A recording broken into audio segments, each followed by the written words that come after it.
तो दोस्तों क्या हाल है आप सबके। एक बार फिर मैं आप सभी का स्वागत करता हूं मेरे यूट्यूब चैनल पर जिसका नाम है नीर रिव्यूज़ 1402। आज मैं आप सभी के लिए 4 ऐसी हॉरर मूवीज़ के नाम लेकर आया हूं जो कि रियल लाइफ इवेंट से इंस्पायर्ड हैं। ये मूवीज़ कुछ ऐसे अनसुलझी सच्ची घटनाओं के ऊपर बनी हैं जिनके पीछे का रहस्य कुछ बड़े इन्वेस्टिगेटर्स लाख कोशिशों के बावजूद भी डिकोड नहीं कर पाए। इन चारों मूवीज़ के नाम बताते हुए मैं इनमें से किसी भी मूवी का ओवरव्यू या फिर प्लॉट आपके सामने नहीं रखूँगा।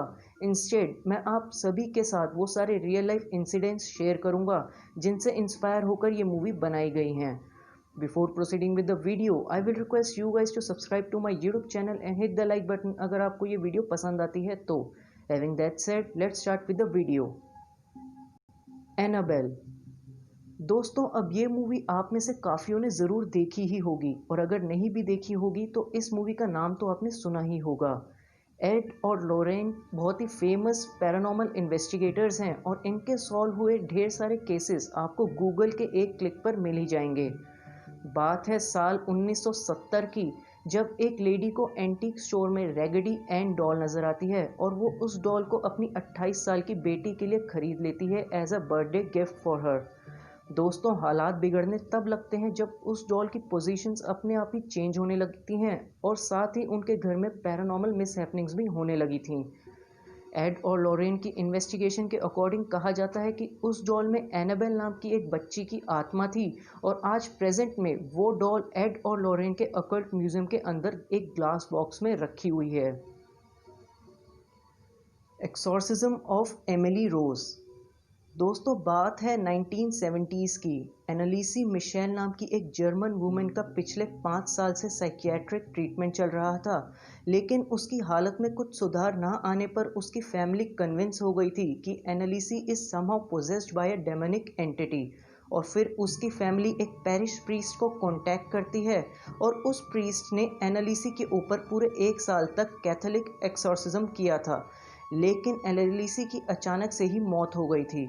अब पुलिस उस प्रीस्ट को अरेस्ट कर लेती है इस जुर्म में कि एनालिसी की मेंटल कंडीशन काफ़ी क्रिटिकल थी और ऐसी हालत में उसे हॉस्पिटल में एडमिट करने की बजाय उस पर एक्सॉर्सिज्म किया गया जिससे कि उसकी मौत हो गई। अब एक लॉयर उस प्रीस्ट का केस कोर्ट में लड़ती है और ऐसी बातें सामने आती हैं जो कि बहुत ही हैरान कर देने वाली थी और वो सारी बातें आपके सामने भी आएंगी जब आप ये मूवी देखोगे। वेरोनिका। ओइजा बोर्ड, जिसे हम वीजी बोर्ड भी कहते हैं, एक ऐसी बोर्ड गेम है जिसकी मदद से एक इंसान मरे हुए लोगों की आत्माओं से बातें कर सकता है। इस बोर्ड गेम का नाम आप में से काफ़ियों ने सुना ही होगा और मरे हुए लोगों की आत्माओं से बातें करने वाली बात में कितनी सच्चाई है ये आप और मैं हम में से कोई भी ठीक से नहीं जानता, लेकिन हाँ हम सब इतना ज़रूर जानते हैं कि ओइजा बोर्ड से जुड़ी हुई काफ़ी सारी घटनाएं घट चुकी हैं और उन्हीं घटनाओं में से एक घटना घटी थी साल 1990 में। साउथ मैड्रिड में रहने वाली एस्टफिनिया लज़ारो नाम की एक हाई स्कूल टीनेजर की बहुत रहस्यमयी तरीके से मृत्यु हो गई थी और पुलिस और एफबीआई के बहुत ही डिटेल्ड इन्वेस्टिगेशन करने के बाद बस इतनी सी बात सामने आई थी कि एस्टफिनिया ने ओइजा बोर्ड के थ्रू अपनी एक फ्रेंड के बॉयफ्रेंड से कांटेक्ट करने की कोशिश करी थी जिसकी हाल ही में मोटर बाइक एक्सीडेंट में डेथ हो गई थी। वेरोनिका मूवी में काफ़ी डिटेल में ये सब कुछ दिखाया हुआ है और अगर आप कमज़ोर दिल के हैं तो ये मूवी आपके लिए नहीं बनी है। दी एक्सॉर्सिस्ट। बात है साल 1948 की। रोनाल्ड डो नाम के एक 12-13 साल के छोटे बच्चे की आंट का हाल ही में ही देहांत हुआ था और उस हादसे के कुछ ही दिनों बाद रोनाल्ड को घर में अजीबोगरीब आवाज़ें सुनाई देने लगी थी, जैसे कि दीवारों पर ज़ोर ज़ोर से स्क्रैच करने की, पाइप से वाटर ड्रॉप्स गिरने की इत्यादि।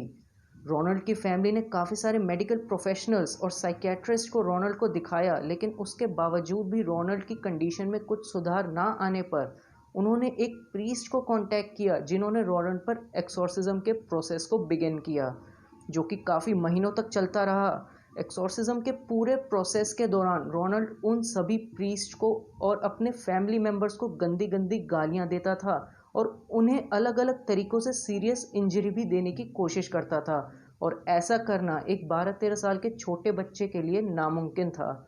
इस रियल लाइफ इंसिडेंट से इंस्पायर हुई ये मूवी 1973 में रिलीज़ हुई थी और आज तकरीबन 48 साल बाद अगर आप ये मूवी देखोगे तो भी ये मूवी आपको पूरी तरह से जंप स्केयर्स देने में काफ़ी कामयाब होने वाली है। तो दोस्तों इस वीडियो के लिए इतना ही। मैं आप सभी से मिलूंगा अपनी अगली वीडियो में। Till then do not forget to subscribe to my channel and share my videos to your family and your friends. Bye bye.